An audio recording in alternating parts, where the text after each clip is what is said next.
গৌরহরিকে বলা হয় শচী সুত, শচী নন্দন, শচীর দুলা। কেন? পদকর্তা কলম দিলে, পদকর্তা বললেন আজ গৌরহরি শচী দুলাল হিসেবে পরিচিত কেন জানো? আজ মায়ের পরিচয়ে পরিচিত কেন?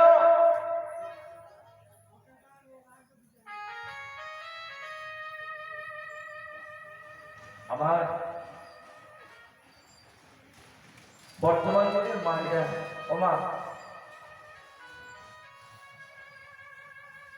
যদি গৃহে কোনো ছোট্ট শিশু থাকে, ওই শিশুটি খেলা করছে, ধুলা ময়লা আবর্জনা নোংরা মেঘে সমস্ত গায়ে বসে আছে, খেলা করছে। ঠিক এমতো সময়, ঠিক এমতো সময় দূরের ওই রাস্তা দিয়ে তার বাবা হেঁটে চলেছে, কাজে যাচ্ছে। যখন কাজে যাচ্ছে বা ছেলেটা দেখলো তার বাবা যাচ্ছে, সঙ্গে সঙ্গে ধুলা থেকে উঠে সেই নোংরা গা অবস্থা, সেই ধুলা বালি অবস্থায় আজ ছুটে চলেছে, বাবা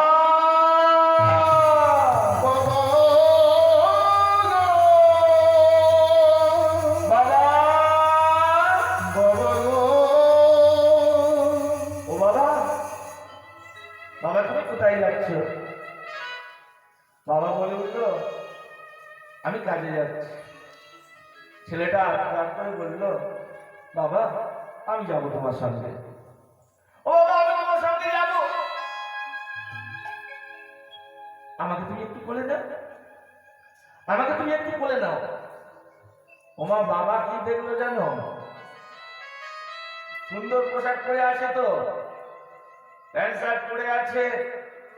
এখন মনে মনে চিন্তা করছে আমি যে ছেলেটাকে নেব, আমি যে ছেলেটাকে করে নেব, ছেলেটা সর্বাঙ্গ ধুলায় দূষিত, ময়লা লেগে আছে। শুধু তাই নয়, প্রচন্ড সর্দি হয়েছে, নাক দিয়ে গড়িয়ে পড়ছে। বাবা কি বলবে? বাবা বলে উঠলো এই শোন শোন শোন, এখন আমার সঙ্গে যেতে হবে না, পরে যাস। ছেলেটা তো শোনে না। ছেলেটা বলে উঠলো না বাবা, ও বাবা আমি যাবো, বাবা আমাকে নিয়ে চলো, বাবা আমি তোমার সঙ্গে যাবো, বাবা ও বাবা আমায় খুলে দাও, ও বাবা আমাকে একটু খুলে দাও। বাবা দেখলো কি ছেলেটা আগিয়ে আসছে বাবার কোলে উঠবে বলে। এখন ছেলেটা যত আগিয়ে আসে বাবা তত পিছু হটে, ছেলেটা যত আগিয়ে যায় বাবা পিছু হটে। মনে মনে চিন্তা করছে বাবা এই ছেলেটার গায়ে ধুলা ময়লা আবর্জনা যে নোংরা লেগে আছে, এ একমাত্র পরিষ্কার করতে পারে ছেলেটার মা। তাই চিন্তা করি বাবা বলে বলল ওরে বাবা শোন, তুই তোর মায়ের কাছে যা, তুই তোর মায়ের কাছে যা, মা তোকে সমস্ত ধুলা পরিষ্কার করে দেবে, ময়লা পরিষ্কার করে দেবে, যাও না। কিন্তু এমন বাবা ছেলেটাকে নিল না, কোলেও নিল না, কাজেও নিয়ে গেল না, বেড়াতে নিয়ে গেল না। তা ছেলেটা কি করবে? বাবা যখন নিয়ে গেল না, তাই কাঁদতে কাঁদতে কাঁদতে কাঁদতে মায়ের কাছে এসেছি, মা বাবা মা। মা সবে সেবায় বসেছে, মা সবে সেবা করতে বসেছে, সবে এক গাল দুগাল নিয়েছে আর কি। এমন সময় ছেলেটা এসে উপস্থিত, মা ও মা, মা। যেই মামা বলে দেখছে, মা দেখলো তার সন্তানটা এসেছে, তাই তাড়াতাড়ি করে কত আদর যত্ন করে বাপ তার ছেলেটাকে বলছে আয় বাবা আয় বাবা আয়। হ্যাঁ এতক্ষণ কোথায় ছিলিস বাবা? সেই কখন গেছিস, কখন সেবা নিয়েছিস, কখন দুটো খেয়েছিস, অনেকক্ষণ বুঝি তোর খাওয়া হয়নি, আয় বাবা আমার কাছে বস। দেখো মা কিন্তু দেখলো না ছেলেটার সর্বাঙ্গে ধুলা ময়লা লেগে আছে, নাক দিয়ে সর্দি বার হচ্ছে, সেটাও দেখলো না। ছেলেটাকে আদর যত্ন করে বসানো পাশে। আরে বাবা খাবি? নিজের সেবা করছে আর ছেলেটা প্রথমে দিচ্ছে। কত আদর যত্ন করে সেবা দিচ্ছে। শুধু তাই নয়, বাবা হাস্ত দিয়ে তার নাসিকাটি পরিষ্কার করে দিল। শুধু তাই নয়, ওই ছেলেটার অজান্তে নিজের অঞ্চল দিয়ে আজ ছেলেটার গায়ের সর্বাঙ্গী সমস্ত ধুলা ময়লা পরিষ্কার করে দিল। যেটা দিল না বাবা। তাই গৌর হয়ে আবার কেঁদে কেঁদে বলছে, ওরে জগৎজি, আমি যে মাতৃ পরিচয়ে পরিচিত কেন জানিস? মা যখন ছেলেটাকে কোলে নিয়ে গায়ের সমস্ত ময়লা পরিষ্কার করে দেয়, ঠিক তেমন করবে। আমরা তো কলির জীব তো বাবা, আমাদের গায়ে কত ময়লা লেগে আছে। ময়লা লেগে নেই? কত পাপ ময়লা লেগে আছে, কত অহংকারের ময়লা লেগে আছে, আছে না? তা সেই সমস্ত অহংকারের ময়লা, আবর্জনা, পাপের ময়লা যাবে কোথায়? গৌরহরি বলছে, ওরে আমি যে কোল পেতে বসে আছি, শুধু একবার আমার কোলে আয়। ওরে আমি তোর গায়ের সমস্ত ময়লা আবর্জনা সব মুছে পরিষ্কার করে দেব। একবার বলি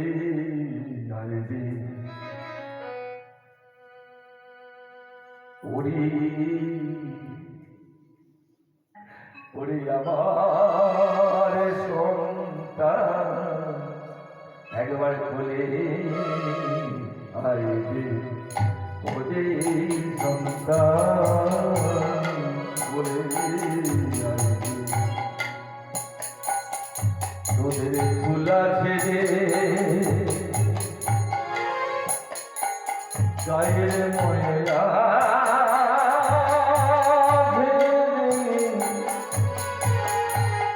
পরিষ্কার করে দেব বলে আমি বসে আছি। ওরে বলে আইবে ওরে দুটো বাহু কোথায় বলে আমার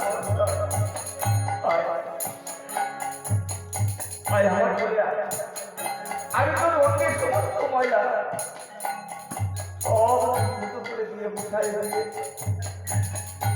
আমি তোকে বলে দেবো। আমি তো বলে দেবো বলে বসে আছি। দেখো কেমন গৌরী, কেমন দয়াল হয়ে। দেখো এই কলির পাপাচারী অত্যাচারী মানুষকে উদ্ধার করবে বলে গৌরী আমার দুটো বাহু সাহায্য করে বসে আছে। এই হল সেই গৌরী, সচি নন্দন গৌরী, মাতৃভাবে পরিচিত আমার গৌরী। তাই কথাবার্তা বলছে, এই যে গৌরী কলিযুগে এলেন, কবে এলেন, কেন এলেন, কেন তিনি এসেছিলেন? শুধু কি জীব উদ্ধারিতে? বলছে না, শুধু জীব উদ্ধারিতে নয়, এই গৌরী কি ব্রজেন্দ্র নন্দনে যিনি সচিষ্ট হলেন, তিনি বলরাম হইলেন নেতায়। যিনি ব্রজের ব্রজেন্দ্র নন্দন কৃষ্ণ, সেই শ্রীকৃষ্ণ ভগবান আজ আবির্ভূত হলেন এই কলিযুগে। একাধারে রাধা কৃষ্ণ মিলিত তনু হয়ে, রাধা কৃষ্ণ মিলিত তনু একাধারে আমার গৌরী নাম নিয়ে অবতীর্ণ হলেন। সচিরূপ গর্ভসূত্র আছে কেন?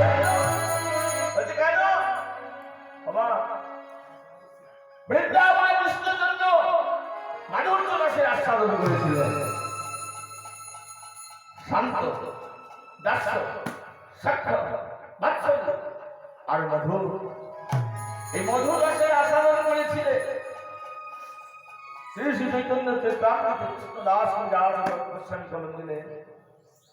সাধনের রতি হতে হয় ছয় রতি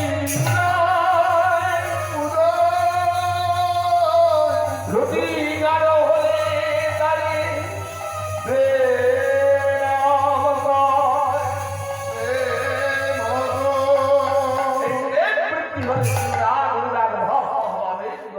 আর এই মহাভাব হলেন আমার দাদা ঠাকুরানী কান্তা প্রেম শ্রদ্ধা বাসিনী শিরোমণি। এই কান্তা প্রেমকে আবার দুই ভাগে ভাগ করা হলো, একটা হলো রতিরূঢ় মহাভাব আর একটা হলো রূঢ় মহাভাব। তাই সেই রতিরূঢ় মহাভাবকে আস্বাদন করবে বলে আমার কৃষ্ণচন্দ্র এলেন নদিয়া। বলছে নদিয়া, নো দিয়া নো দয়া, সেখানে কোনো দয়া বয়া ছিল না। সেই নদিয়ার মাঝারে আমি চলে আমার প্রেমে ঠাকুর গৌরী। কেন শাস্ত্রে আর বললেন শ্রীরাম হয় তো নয় ওই বাক্যের দৃশ্য সাধ্যম সিদ্ধান্ত মা তুমি বাক্যের দৃশ্য সক্ষম দেশ সমাধান মহৎ বেদিন হয় কত ভাবার্থ সমদনী শ্রী সচিব গর্ব সিন্ধু হরিন্দ। শ্রীমতী রাধারানী প্রেম মাধুর্য কেমন ছিল, কেমন ভাবে রাধারানী আমার বন্ধুকে ভালোবাসবে। আরে ভালোবেসে নিজে কত আনন্দ পেতে। শুধু তাই নয়, রাধারানীর ভালোবাসা নিয়ে আমার গোবিন্দ কত আনন্দিত হতে, এই জানার জন্য কৃষ্ণ ভগবান নদিয়া নদিয়ায় এসেছে। কেমন ভাবে এসেছে মা? বলছে বেশি বছর নয় গো, বেশি দিন হয়নি, মাত্র 538 বছর। কি এনেছিলেন তাকে? তাকে এনেছিলেন শান্তিপুরের উড়াহামালি অদ্বৈত আচার্য। তাকে কি শান্তিপুরের উড়াহামালি অদ্বৈত আচার্য এনেছিলেন কেমন ভাবে? পণ্ডিত ছিলেন, শাস্ত্র অধ্যয়ন করে মনে শান্তি পেল না, ছুটে চলে গেল সীতা ঠাকুরানীর কাছে।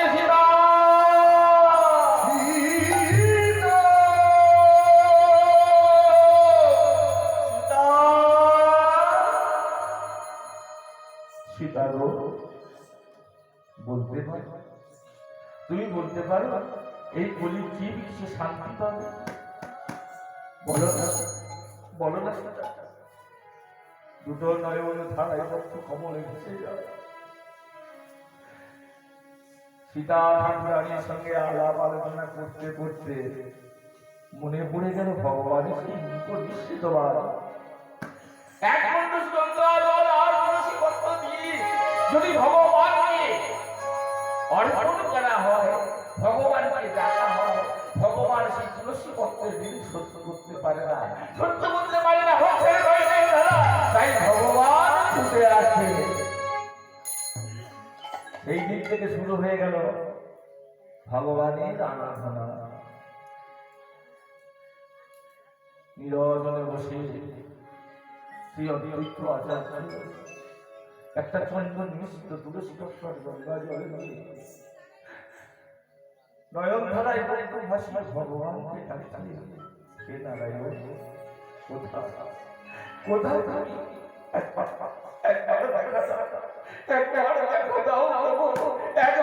শুধু এইবার এসো,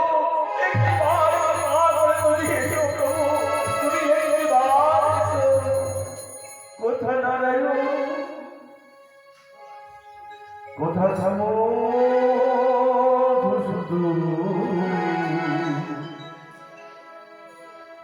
কোথা তুমি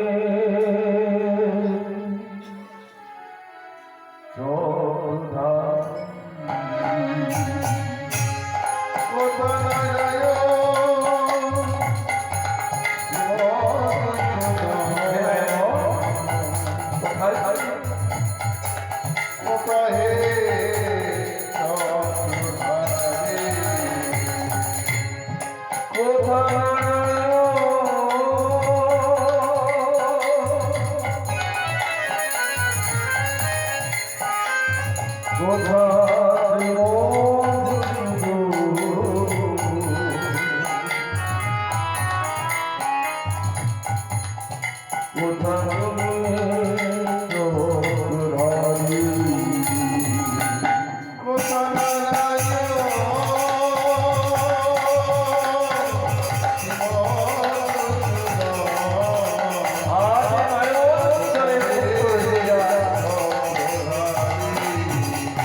চিন্তা করছি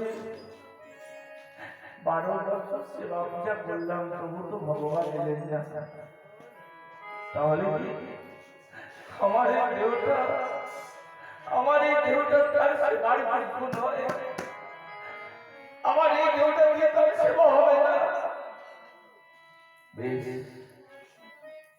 যদি আমার দেহটা তার সেবায় লাগলো, তাহলে আমি প্রতিজ্ঞা করছি আগামী প্রভাতকালে যখন ওই তুলসী বন ওখানে ঘরে ঘরে যাব, ওই ঘরের সাথে সাথে আমার এই দেহটা ওই প্রাণ চলে বিসর্জন দেব।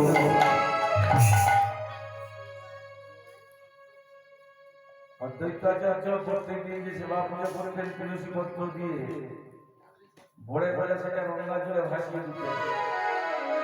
আর গঙ্গার জলে ভাসিয়ে দেওয়ার সাথে সাথে কি হতো, ওই ঢেউয়ে ঢেউয়ে দিয়ে চলে আসা তুলসী পত্র। আর দিনের মতো অদ্বৈতাচার্য চলেছে ভগবানের কাছে জানাতে চলেছে, আজ তোমার পূজার শেষ দিন, আমি আর সেবা পূজা করবো না। আমি আমার এই প্রাণ আমি যেমন তুলসী পত্র ভাসিয়েছি, ওই তার সাথে সাথে প্রাণটা দিয়ে দেবো বিসর্জন।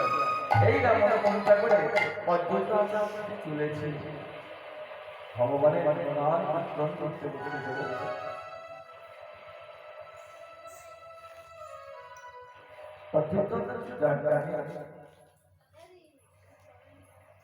যে সময় বলিয়া যায় ভবিষ্যতের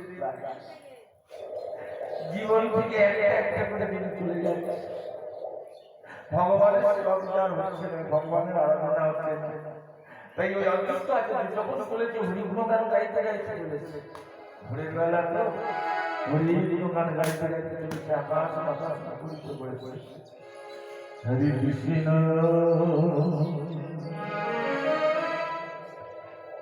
হরে কৃষ্ণ কৃষ্ণ কৃষ্ণ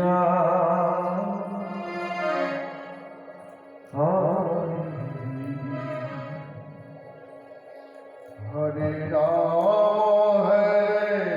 রাম হরি বল রাম রাম হরে হরে হরে কৃষ্ণ হরে কৃষ্ণ কৃষ্ণ চলে যায়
যেতে যেতে যেতে যেতে সেই সুরগঙ্গা এসেছে সুরগঙ্গা এসে মনে মনে চিন্তা করছে আমি ভাষা ভাষা আমার এই কেউ এইটা মনে মনে চিন্তা করে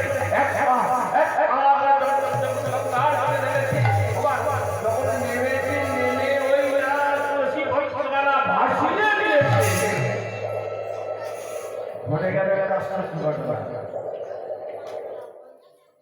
আশ্চর্য ঘটনা ঘটে গেল। প্রত্যেকদিন তুলসী পত্রখানা ভাসিয়ে দিলে তুলসী পত্রখানা ঢেউ ঢেউয়ের দিকে চলে আসে। আজকে সেই আশ্চর্য ঘটনাটা হলো, ওই তুলসী পত্রখানা ভাসানোর সাথে সাথে স্রোতের বিপরীত দিকে চলেছে। আচ্ছা, স্রোতের বিপরীত দিকে চলেছে।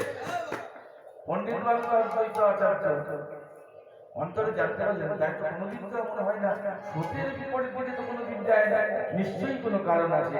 তাই হয়েছে কি, ওই তুলসী পত্র খানাকে অনুসরণ করতে করতে আজ অদ্বৈত আচার্য ওই ধ্বনির কীর্তনে ছুটতে ছুটতে ছুটতে ছুটতে চলেছে। কোথায় যায়, কি করে, ওই তুলসী পত্র খানাকে আমাকে দেখতেই হবে। তাই যখন ছুটতে ছুটতে চলেছে, বৈষ্ণব কবি বলক দিলেন, দেখো দেখো আচ্ছা তুলসী যায়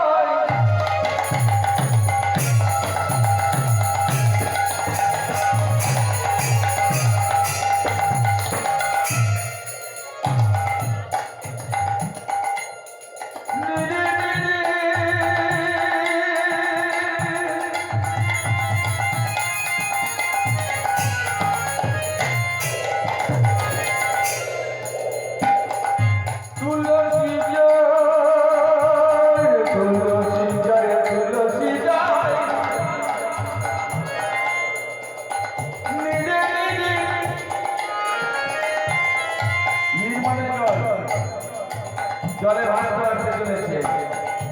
অদ্বৈত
তুলসী পত্রখানা অনুসরণ করতে করতে তুলসী পত্রখানা ভাসতে ভাসতে এলো কোথায় জানো, নবদ্বীপে সেই পুরানো ঘাটে, যে ঘাটে ওই নবদ্বীপের যত রমণীগণ স্নান ক্রিয়া সমাপন করে, সেই ঘাটে এসে আর কোথাও যায় না।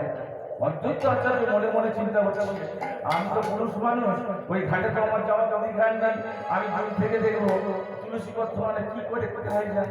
তাই দূরে দাঁড়িয়ে আছে, দৃষ্টি কিন্তু সেই তুলসী পত্রের দিকে। ঠিক এমন সময় সেই ঘাটে এলো এক পৌরা বয়স্কা রমণী। পৌরা বয়স মানে পৌরা বয়স কাকে বলে জানো? যৌবনকাল চলে যাচ্ছে, বার্ধক্য আসছে, এই যে সন্ধিক্ষণ, এটা হলো পৌরা বয়স। আমার গৌরাঙ্গ মহাপ্রভু মা সতী মাতার অনেক বয়সকালের ছিলেন, জানো তো? তা কি করেছি, এক পৌরা বয়স্ক রমণী এলে বিশাল একটা ঘোমটা নিয়ে এসেছে, ধীরে ধীরে ওই জলে অবগাহন করেছে। জলে বেরিয়ে অবগাহন করে আজ মনে মনে ভগবানের নাম স্মরণ করছি। যখন ভগবানের নাম স্মরণ করছি ঠিক সেই সময় ওই তুলসী পত্রখানা মায়ের চতুর্দিকে প্রদক্ষিণ করছে। ওই তুলসী মায়ের পত্রখানা সপ্তবার পরিক্রমা করে কি করলো জানো? মায়ের নাভি দেশে প্রবেশ করলো। যেই না নাভি দেশে প্রবেশ করেছে, তীরে দাঁড়িয়ে ছিল অদ্বৈত আচার্য। দিদি হলে আমাদের পাগলা ভোলা। সেই পাগলা